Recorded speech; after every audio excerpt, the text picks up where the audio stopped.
Bismillahirrahmanirrahim. Assalamualaikum warahmatullahi wabarakatuh. Alhamdulillahirabbil alamin.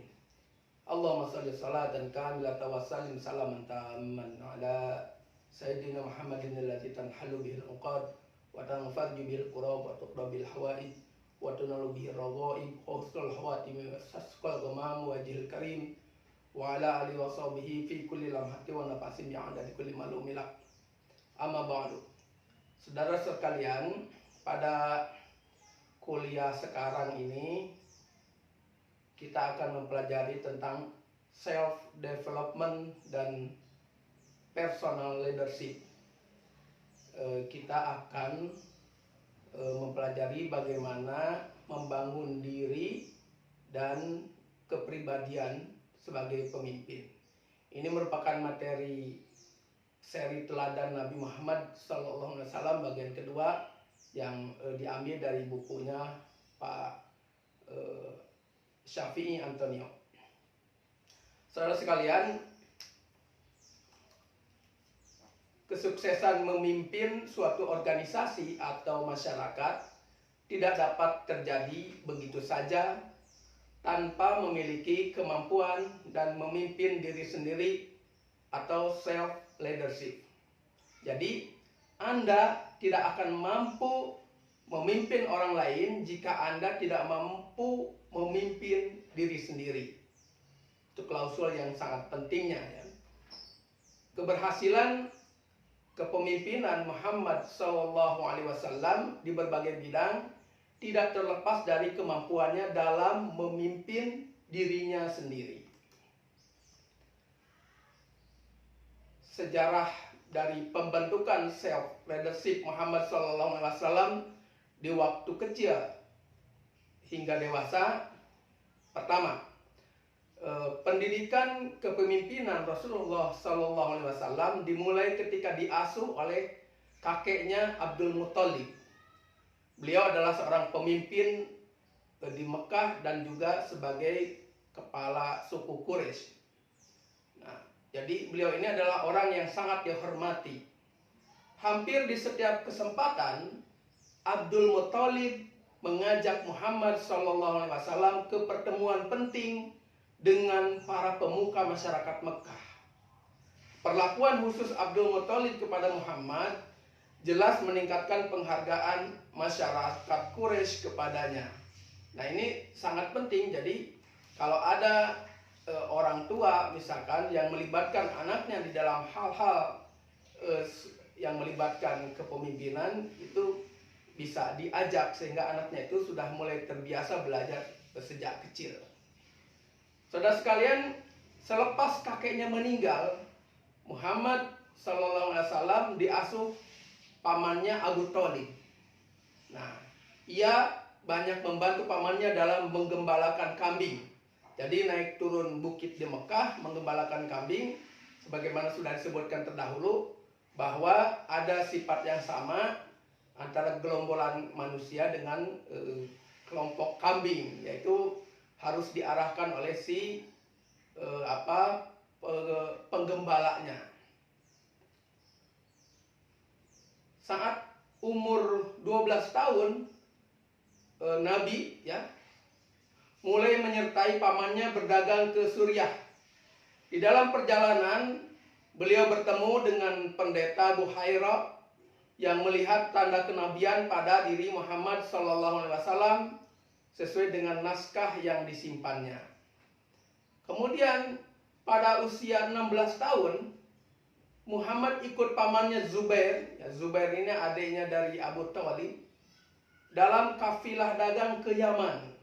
Pada saat itu, ia sudah semakin banyak terlibat dalam pergaulan umum di Mekah maupun di luar Mekah. Jadi, di sini bekal bagi seorang pemimpin itu yaitu harus banyak juga bergaul, sehingga mengetahui karakteristik masyarakat yang akan dipimpinnya. Muhammad lebih senang menyendiri, menghindari pergaulan buruk dalam hal ini, dan sering terlihat merenung. Kemudian beliau juga dikenal sebagai pemuda yang jujur dan teguh memegang janji, sehingga mendapatkan gelar Al-Amin. Jika ada yang hendak menitipkan uang penduduk Mekah pada saat itu, maka yang dicari adalah Muhammad.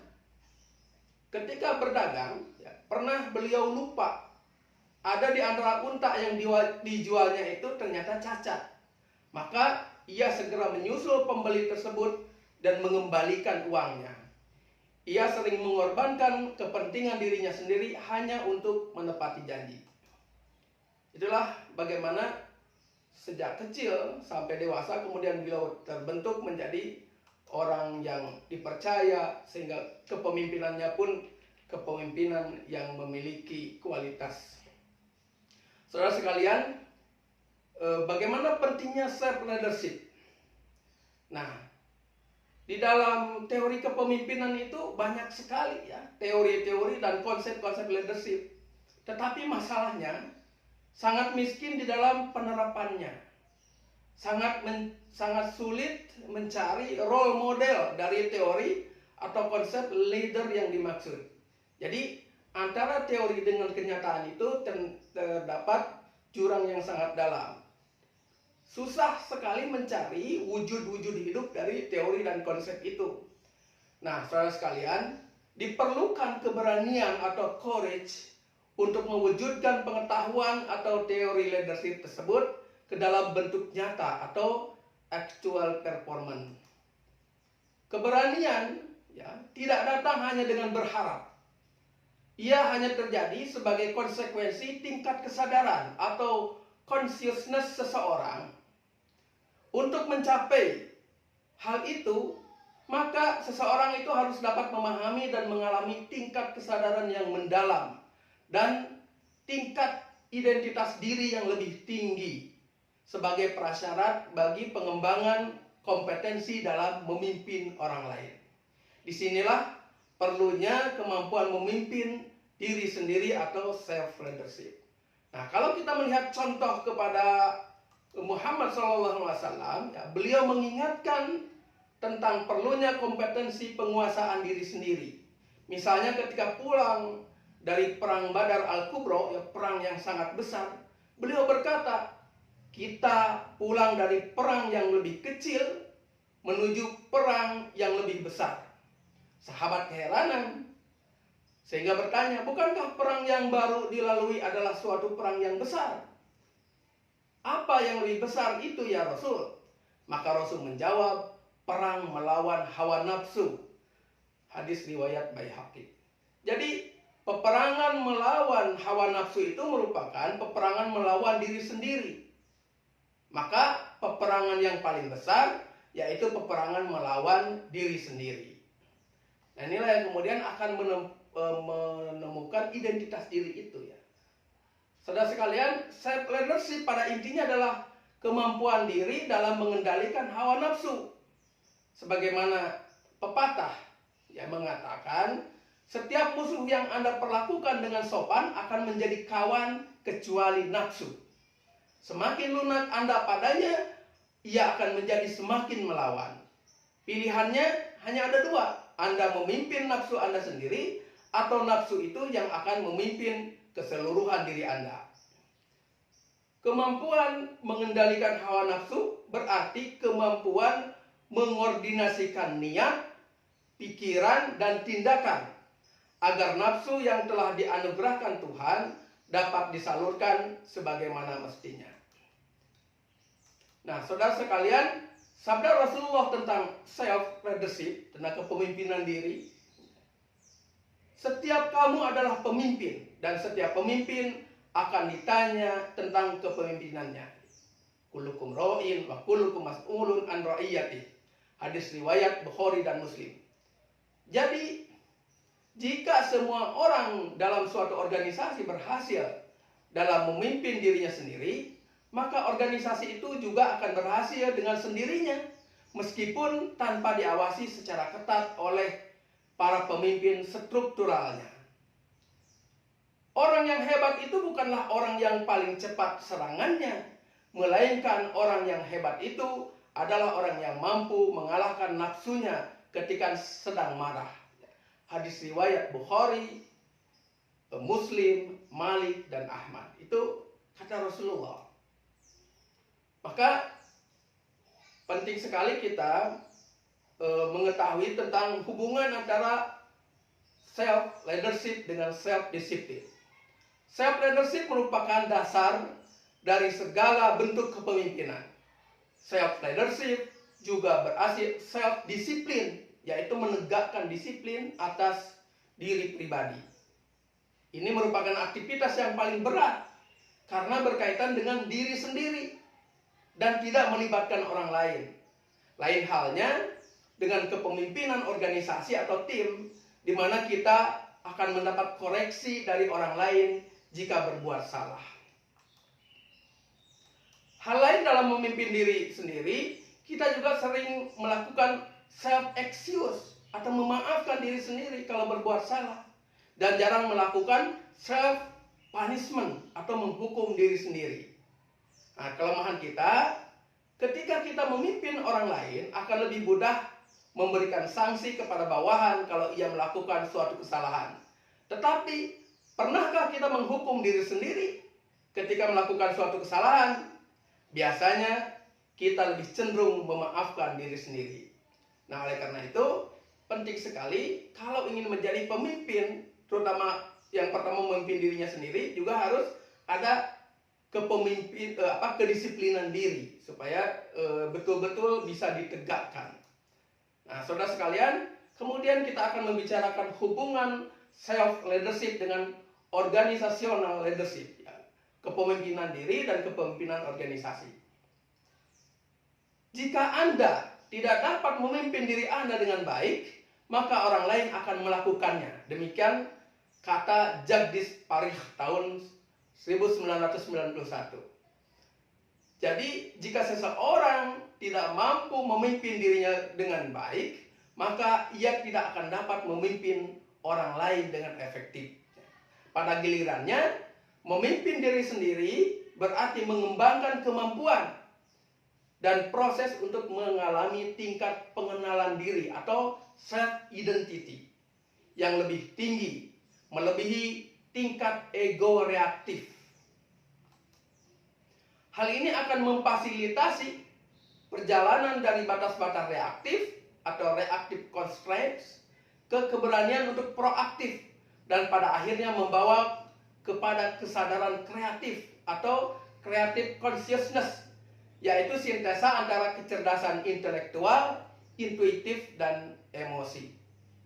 Saudara sekalian, kalau ego reaktif itu misalkan kita tersinggung oleh orang lain, maka kita baru bergerak karena diri kita merasa ada yang tersinggung. Nah, itu ego reaktif namanya. Kalau ego proaktif itu kita bekerja atau bergerak itu tidak tersinggung oleh orang lain, tapi kita proaktif.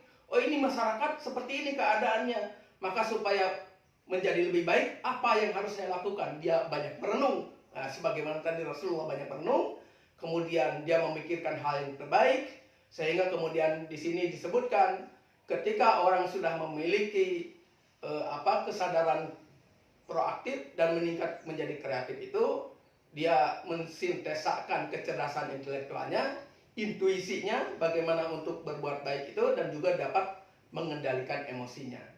Saudara sekalian, hal ini akan memungkinkan seseorang untuk mampu mengelola hubungan dengan orang lain, peristiwa, gagasan yang merupakan esensi dari leadership atau organizational leadership. Nah, kemudian kita akan lanjutkan dengan self leadership dan stress management. Apakah stres itu bagus buat kita? Apakah stres itu dapat membuat kita menampilkan yang terbaik? Salah satu manfaat dari self leadership yang efektif adalah munculnya keberanian. Tadi saya sebutkan, yaitu courage dalam arti luas. Berani untuk memiliki mimpi yang besar atau big dreams, berani untuk melangkah, dan berani untuk menghadapi segala resiko yang menghadang. Salah satu rahasia munculnya keberanian adalah dengan mengelola dinamika batin atau inner dynamics serta meredam rasa takut kalah atau kehilangan, fear of losing. Secara saudara sekalian, sebagian eksekutif percaya bahwa stress is beautiful. Katanya stres itu adalah indah. Menurut mereka, stres sampai batas-batas tertentu akan mendorong kita untuk meningkatkan kinerja atau performance. Bahkan katanya, seharusnya kita tidak boleh puas dengan kinerja yang telah diraih, karena kepuasan akan memperlemah semangat untuk melakukan yang lebih baik. Orang yang berprinsip seperti tadi, ya, bahwa harus stres dulu untuk bekerja giat, bekerja keras setiap hari, mengejar target-target yang telah ditentukannya sendiri dan perusahaan. Namun ingat, lambat laun akan mulai merasakan kelelahan baik secara fisiologis maupun psikologis. Badannya lelah, psikisnya juga lelah karena setiap hari dikejar-kejar oleh target. Adakah cara lain untuk sukses namun tetap puas dan bahagia pada waktu yang bersamaan? Nah, sebenarnya ada missing link antara keberhasilan atau kesuksesan dan kebahagiaan atau happiness, yaitu hilangnya kesadaran akan inner dynamic seseorang. Oleh karena itu, adalah sangat penting untuk memahami dan mempelajari bagaimana mengelola dan memimpin dinamika batin seseorang, dinamika batin diri sendiri, untuk mencapai puncak kinerja yang berkelanjutan dan mengalami kepuasan batin yang berketerusan. Jadi sebenarnya ada rantai yang hilang antara kesuksesan dan kebahagiaan. Kalau tadi seperti itu, menggunakan manajemen stres, ya, stres sebagai pemicu keberhasilan.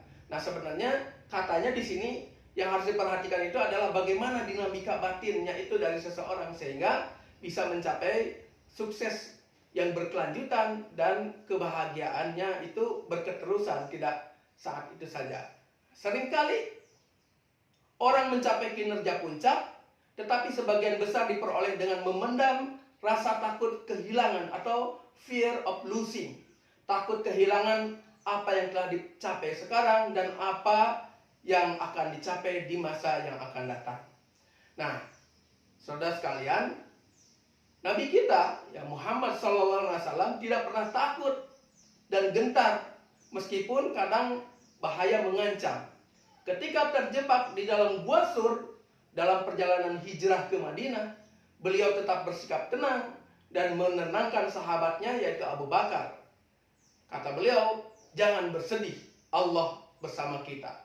La takhaf, innallaha ma'ana. Hadis riwayat Bukhari, Muslim, dan Ahmad. Ini menunjukkan bahwa di dalam kepemimpinan beliau itu tidak ada fear of losing. Ketika mengirim utusan ke berbagai penguasa di sekitar Jazirah Arab, beliau tidak gentar terhadap kemungkinan para penguasa tersebut akan marah dan mengirimkan pasukan ke Madinah. Ini terbukti kemudian misi tersebut, yaitu mengirim utusan ke penguasa sekitar Jazirah Arab itu berhasil, dan eksistensi Madinah mulai mendapat tempat di percaturan politik Timur Tengah waktu itu. Saudara sekalian, ketakutan memang dapat meningkatkan kinerja seseorang dengan meningkatkan adrenalin yang sangat berenergi dan menimbulkan ketagihan atau adiktif.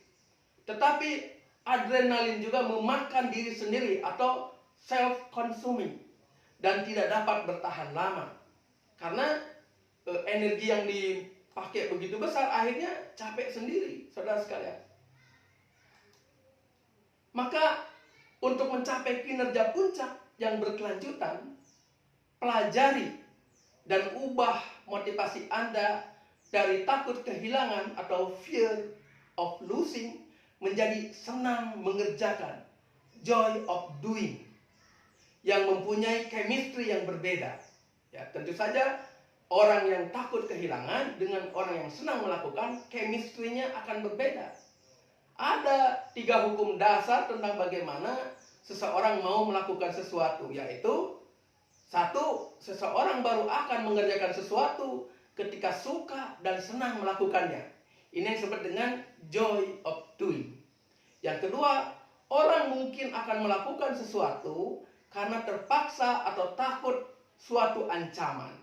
Kemudian yang ketiga, seseorang akan melakukan sesuatu karena sudah menjadi kewajibannya, namun ia kehilangan semangat dalam melakukannya.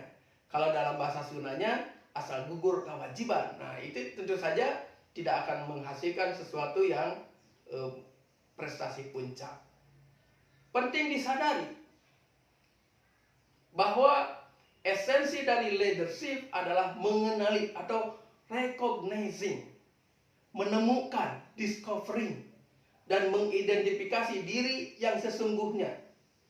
Leadership adalah bagaimana seseorang mempunyai kebiasaan proaktif dan kreatif.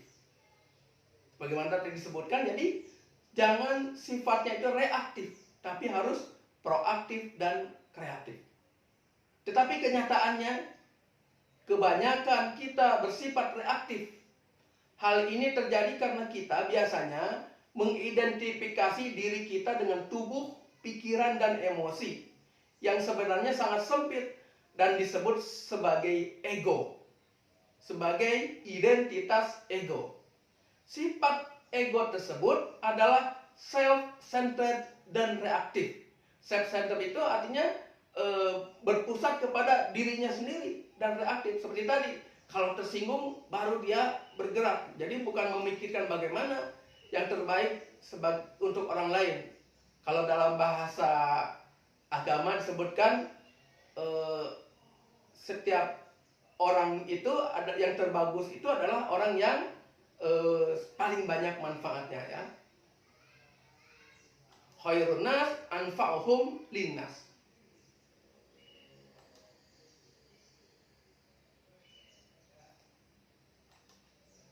Bagaimana cara mengatasi tadi, ya, supaya jangan ego sendiri, ya. Maka mengatasinya itu harus melakukan latihan sederhana untuk melakukan outer journey, perjalanan keluar, agar dapat mengalami rasa menjauh atau self atau sense of distancing, terlepas dari tubuh, pikiran, dan emosi, dan memposisikan kesadaran dan pengalaman lebih dalam ke dalam batin atau inner space, inner self, center self, yang juga merupakan diri yang proaktif dan kreatif. Proactive and the creative self. Cara-cara praktisnya antara lain adalah dalam bentuk meditasi atau yoga. Dalam ajaran Islam, hal ini dapat dilakukan melalui media zikir, zikir asmaul husna, sholat, tafakkur, dan saum atau puasa. Hikmah dari media ibadah-ibadah tadi adalah untuk menemukan diri yang seutuhnya, menenangkan emosi diri, dan sebagainya. Latihan ini tidak hanya merelaksasikan, tetapi juga menimbulkan perasaan positif dan senang. Dengan cara ini, seseorang akan dapat memfungsikan diri yang riang dan proaktif melalui ego, bukan dengan ego diri yang reaktif. Ini sesuatu pernyataan yang harus direnungkan ulang, ya, dibaca berulang-ulang, direnungkan, karena kalau hanya sekali mungkin akan kesulitan kita menemukan inti dari kalimat ini. Saudara sekalian, setiap orang merupakan pemilik sekaligus pengelola, pengamat sekaligus yang mengalami tubuh, pikiran, dan emosinya. Hal ini dapat digambarkan sebagai sebuah kursi. Ketika Anda duduk di kursi itu, tubuh, pikiran, emosi Anda tidak dapat mengamati kursi itu secara keseluruhan. Juga tidak dapat mengatur kursi itu. Jadi, sekali lagi, Anda duduk di sebuah kursi. Nah, di kursi itu tubuh Anda, emosi Anda, ya, semuanya bersatu di situ. Pikiran juga bersatu. Nah, Ketika keadaan bersatu itu, kita tidak dapat mengatur kursi itu dan tidak dapat mengamati kursi itu. Maka sebaliknya ya, kursi itulah yang mengatur diri Anda. Untuk mengamati kursi itu, Anda harus berdiri dari kursi itu. Berdiri, keluar, tadi outer journey, keluar dari kursi itu, dari tubuh Anda. Makanya Nabi tadi disebut sebagai merenung, ya, keluar dari tubuh. Gitu ya. Artinya Anda harus meyakinkan bahwa Anda bukanlah kursi itu. Tetapi Anda telah, ketika Anda telah menyadari ini, dapat terpisah dari kursi itu, dan kemudian Anda dapat mengaturnya, memindahkan dan memimpin kursi itu ke arah yang Anda inginkan. Dengan demikian Anda menjadi penguasa dan pemimpin atas kursi itu. Jadi tubuh Anda itu akan dikendalikan oleh Anda ketika Anda bisa keluar dari tubuh itu dalam suatu kesempatan, ya, merenung. Nah, hal ini akan membuat orang tersebut dapat memfokuskan diri pada pengembangan dimensi fungsioner dirinya, yaitu menjaga agar tubuhnya sehat dan energik, membuat pikirannya lebih terbuka dan kreatif, serta mencegahnya dari emosi negatif. Saudara sekalian, karena itulah leadership yang efektif bukan hanya berisikan sifat-sifat unggul, strategi atau taktik, bukan sekumpulan kecakapan saja. Leadership adalah cara berpikir, way of thinking, merasakan, feeling, dan memfungsikan atau functioning, sebuah cara hidup, way of life, dan cara menjadi atau way of being yang transformatif. Itulah bagaimana bisa menjadi pemimpin diri sendiri. Akhirnya kalau kita sudah bisa memimpin diri sendiri, ya, meletakkan kursi itu mau menghadap kemana dan sebagainya, kita bisa mengendalikan emosi kita, kemudian mengendalikan pikiran kita menjadi lebih baik, maka kita sudah bisa menjadi memimpin diri sendiri. Artinya ketika diri kita sudah bisa dipimpin, maka insya Allah kita bisa memimpin orang lain. Ada sebuah nasihat, ya, yang kita kasih judul mulai dari diri sendiri. Ketika saya masih muda, saya ingin mengubah dunia. Saya temukan ternyata sangat sulit untuk mengubah dunia. Maka saya coba untuk mengubah bangsa saya, negara saya. Ketika saya temukan ternyata sangat sulit mengubah bangsa saya, maka saya mulai untuk fokus untuk kota saya. Saya ternyata menemukan bahwa mengubah kota itu sangat sulit. Dan sebagai orang yang sudah lebih dewasa, saya mencoba untuk mengubah keluarga saya. Sekarang, sebagai orang yang sudah tua, saya membuktikan untuk berpikir bagaimana saya mengubah diri saya sendiri. Dan ternyata secara serentak saya membuktikan dalam jangka yang panjang, saya dapat mengubah diri saya sendiri, ya. Kemudian saya dapat membuat perubahan yang dampaknya itu pada keluarga saya. Keluarga saya dan saya dapat merubah, dapat memberikan dampak terhadap kota saya. Kemudian dampak dari perubahan kota saya itu kemudian merubah bangsa saya, dan saya dapat merubah pada akhirnya dunia. Jadi pesan dari pepatah ini bahwa mulailah dari diri sendiri. Kemudian dari diri sendiri itu berdampak kepada keluarga yang baik, dan diri yang baik itu kemudian merubah sebuah kota, ya. Kota kemudian dapat berubah menjadi kebaikan sebuah bangsa, dan akhirnya bangsa yang baik akan berpengaruh terhadap kebaikan dunia ini. Itulah saudara sekalian kenapa pentingnya self leadership dan membangun, ya, development. Rasulullah Muhammad SAW mengatakan, Sebagaimana yang barusan itu disebutkan sebagai ibda binafsik, ya. Mulai dari diri sendiri. Hadis riwayat Muslim, Abu Daud. Mulailah kepemimpinan dari kepemimpinan terhadap dirimu sendiri. Kesuksesan dalam memimpin diri dan mengatasi berbagai rintangan dalam memimpin diri sendiri akan membuka jalan bagi kesuksesan dalam kepemimpinan lainnya yang melibatkan orang lain. Demikianlah saudara sekalian, mudah-mudahan kita bisa mulai mencoba mempraktikkan sedikit demi sedikit, yang mudah-mudahan pada akhirnya kemudian bisa melahirkan perubahan yang lebih besar.